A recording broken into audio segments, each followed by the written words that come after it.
Pertanyaan kedua, kenapa Allah tidak kelihatan? Jawabannya ada sebentar kalau kita sholat ikhwani. Di awal sekali kita angkat tangan mengucapkan Allahu Akbar. Allah Maha Besar. Gitu. Nah di sini kita bisa tangkap Allah Maha Besar ini yang jawabannya. Kenapa Allah tidak kelihatan? Karena Allah terlalu besar. Akbar ini dalam bahasa Arab sesuatu yang melampaui batas. Jadi gini, kalau orang Arab lihat sebuah benda besar, bahasa Arabnya kabir. Karena Al-Quran turun dalam bahasa Arab, wahyu Nabi SAW, sunnahnya dalam bahasa Arab, kita pelajari bahasa Arab itu. Kabir, besar, kalau dalam pandangan seseorang yang bahasa Arab, berbahasa Arab. Kalau bagi dia, secara pribadi dia lihat benda, bagi dia pribadi ya, sangat besar. Dan dia yakin tidak ada lebih besar darinya, maka dia mengatakan akbar. Jadi kalau kita bilang Allahu Akbar, ikrar secara pribadi dalam bahasa Arab, artinya Allah itu memang maha besar, nggak ada yang lebih besar daripada itu. Dari mana memahami ini? Daripada hadis Nabi SAW. Nabi SAW pernah mengatakan, perumpamaan bumi yang kalian tinggali ini, dibandingkan dengan langit pertama di atas kepala kalian, itu adalah seperti cincin yang dibuang di padang pasir. Jadi kita berputar-putar dimanapun di bumi ini, dilihat langit pertama di atas kepala yang dikenal dengan sama'id dunia, itu tidak pernah ada ujungnya karena kita terlalu kecil dan terbukti secara ilmiah ikhwani. Semua ilmuwan berkata miliaran bintang-bintang di atas langit sana ya, yang itu semua di bawah langit ya, maksudnya di atas bumi sana itu semua di bawah langit, dan ilmuwan sepakat mengatakan tidak ada manusia yang bisa pegang langit dengan tangannya karena terlalu jauh jaraknya. Antara bumi sama matahari saja jaraknya sudah sekian juta ya, mil, besarnya sekian juta kali, udah nggak bisa dihitung. Belum lagi dengan bintang-bintang yang lainnya, dan ini miliaran jumlahnya. Dan saya pernah duduk dengan satu orang dosen dari UI, beliau mengajar ilmu pengetahuan alam, ikut kebetulan di dalam daurah saya, lalu dia bilang, Ustadz, yang Ustadz jelaskan ini secara ilmiah pernah terbukti kalau di abad 18 Masehi, itu para ilmuwan dengan teknologi canggih yang ada pada saat itu, mereka mengira mereka menangkap matahari adalah planet terbesar di alam semesta ini. Dan tidak ada lagi lebih besar daripada matahari. Dan mereka dikagetkan di abad ke-19 dengan teknologi yang canggih. Ternyata mereka menemukan ada miliaran matahari di alam semesta sana. Miliaran matahari. Dengan planet-planetnya. Jaraknya sekian miliar tahun udah. Gak bisa dihitung. Jadi kita ini kecil. Seperti debu pasir yang kecil luar biasa gitu kan. Saya pernah baca ikhwani, buku anak saya kelas 2 SD, pernah juga ilmu pengetahuan alam dan IPA. Kemudian saya baca ada satu judulnya Alam Semesta. Ada satu paragraf menggelitik saya, dan saya memang tertarik melihat itu. Saya jadikan di bahan ceramah. Dibilang di situ, jarak secara ilmiah terbukti antara bumi dengan Pluto, planet yang satu matahari dengan kita, itu 274 tahun kecepatan cahaya. Jaraknya. Jadi saya kadang-kadang berkelakar sama jemaah saya di pengajian. Kalau kita kirim astronot masih bayi, umurnya dia 70 tahun, mati tengah jalan, belum sampai di Pluto. Orang cuma bisa pakai alat, nggak tahu di sana. 274 tahun, nggak ada manusia sekarang umurnya seperti itu, gitu kan? Jadi nggak mungkin. Itu satu matahari, bagaimana dengan yang lainnya? Dan subhanallah, semua bintang-bintang yang miliaran, jaraknya sekian jauh, itu ya semua di bawah langit. Semua ilmuwan semua sepakat mengatakan tidak ada manusia bisa pegang langit ini dengan tangannya, karena jaraknya terlalu jauh, gitu kan? Baik, kata Nabi SAW, di atas langit pertama dan langit kedua, yang besarnya digabung antara langit pertama dengan bumi hanya seperti cincin dibuang di padang pasir. Riwayat lain mengatakan seperti biji dibuang di sawah. Langit ketiga, langit 2, 1 dan bumi digabung tiga-tiganya dibanding langit ketiga hanya seperti cincin dibuang di padang pasir. Sampai langit ketujuh, 6, 5, 4, 3, 2, 1, 6 lapis langit di atas kepala kita dan satu bumi digabung, 7-7-nya dibanding langit ketujuh hanya seperti cincin dibuang di padang pasir. Ini luar biasa. Dan kata Nabi SAW, langit yang luas itu dipenuhi oleh malaikat. Dalam hadis Bukhari yang lain, riwayat Bukhari tentang hadis Isra dan Mi'raj, beliau mengatakan, saya sedang dimi'rajkan ke langit. Saya menemukan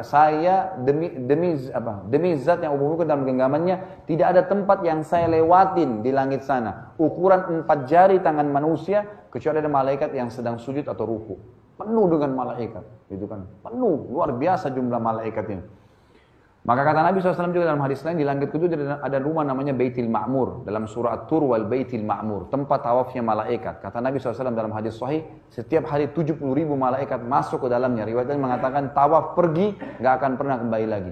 Terus dari pertama diciptakan sampai Kapan yang Allah inginkan? Hari kiamat. Jadi berapa jumlah malaikat? Jumlah mereka sangat banyak, gitu kan?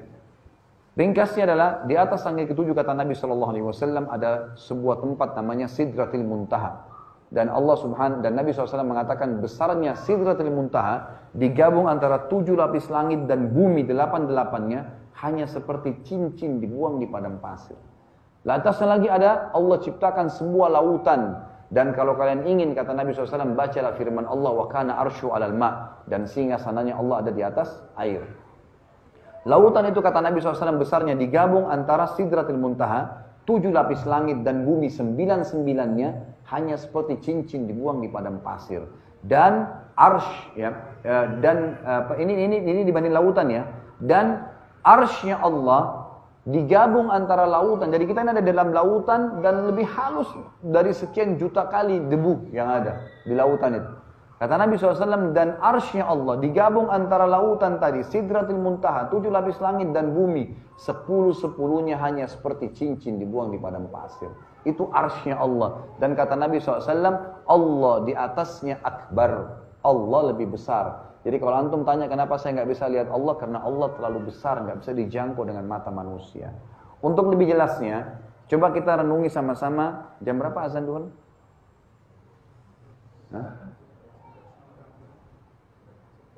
Baik, 5 menit lagi ya. Ada sebuah ayat yang sering kalau antum masih kecil disuruh hafal, dan sampai sekarang kalau antum juga sudah tahu tentunya dipakai untuk ngusir syaitan, untuk pakai zikir pagi sore. Ayat apa? Ayat kursi. Apa itu ayat, ikhwani? Ayat itu artinya informasi. Kursi itu dalam bahasa Arab bukan seperti yang kita pakai duduk, bahasa Indonesia kursi tempat duduk. Kalau kursi bahasa Arab itu pijakan kaki raja di singgasana. Jadi kalau raja punya singgasana ada pijakan kakinya untuk naik ke atas duduk, itu namanya kursi. Apa Allah bilang dalam ayat kursi? Informasi tentang kursinya Allah, pijakan kakinya. Wasi'ah kursiyuhus samawati wal ard. Pijakan kakinya Allah saja itu telah menutupi seluruh langit dan bumi, gitu kan? Jadi ini ayat firman Allah SWT. Jadi memang pijakan kakinya saja. Bagaimana dengan Allah Azza wa Jalla? Maka Allah tidak kelihatan. Dan penting saya sampaikan ikhwani, bahwasanya Allah Azza wa Jalla ini tidak dilihat di dunia, bukan cuma oleh kita tapi seluruh nabi-nabi. Cukuplah riwayat Bukhari, waktu Aisyah bertanya kepada Nabi SAW mengatakannya, Rasulullah, waktu anda mi'raj ke langit, hal tara rabbak, apa anda sempat melihat Tuhan anda? Maka Nabi SAW mengatakan, nurun ala nur anna arah. Allah itu cahaya di atas cahaya, bagaimana saya bisa melihatnya? Tinggal pertanyaannya ikhwani, lalu apakah atau kapan kita melihat Tuhan kita? Perhatikan hadis Bukhari yang lain, kata Nabi SAW, kalian akan melihat Tuhan kalian pertama kalinya dalam bentuk cahaya seperti bulan purnama di malam Lailatul Qadar, di mahsyar. Di mahsyar. Tapi belum lihat siapa Allah itu, bagaimana fisiknya kita belum lihat. Baru cahaya. Tapi waktu itu semua orang sudah tahu kalau ini Tuhannya, gitu kan? Dan di sini kata Nabi SAW, semua kalian akan berbicara dengan Tuhannya tanpa ada penterjemah. Kemudian pertanyaan selanjutnya, lalu kapan kita lihat Allah? Adalah dilihat pada saat kita masuk ke dalam surga. Enggak ada lagi. Dan ini nikmat terbesar adalah melihat wajahnya Allah. Kata Nabi SAW, kalau semua orang masuk ke dalam surga, termasuk orang yang disiksa di neraka dulu, udah masuk semua di neraka, tinggal orang yang kekal, mereka itu adalah orang kafir dan munafik, maka Allah SWT mengumpulkan ahli surga dan berkata kepada mereka, apakah sudah cukup nikmat yang saya berikan? Mereka berkata, nikmat apa lagi ya Allah, setelah Engkau selamatkan kami dari neraka dan kami masuk ke dalam surga. Karena waktu itu penghuni surga bisa lihat neraka, penghuni neraka bisa lihat surga, sehingga ini tambah bersyukur, ini tambah menyesal, gitu kan. Maka mereka mengatakan nikmat apa lagi? Maka kepada saat itu dalam hadis ini dikatakan Allah mengangkat hijabnya, pembatas. Maka untuk pertama kali penghuni surga melihat wajahnya. Dan orang kafir, orang ahli neraka tidak akan pernah lihat Allah selamanya. Tidak akan pernah lihat Allah. Dan pada saat mereka melihat wajahnya Allah, mereka berkata, tidak ada nikmat yang mengalahkan melihat wajahmu yang mulia. Kalau antum baca buku-buku tentang surga, pasti semua sepakat nikmat terbesar yang mengalahkan istana, makanan, minuman, pakaian, dayang-dayang adalah melihat wajahnya Allah Subhanahu wa taala. Maka Allah membukakan bagi mereka wajahnya yang mulia. Jadi ini alasan kenapa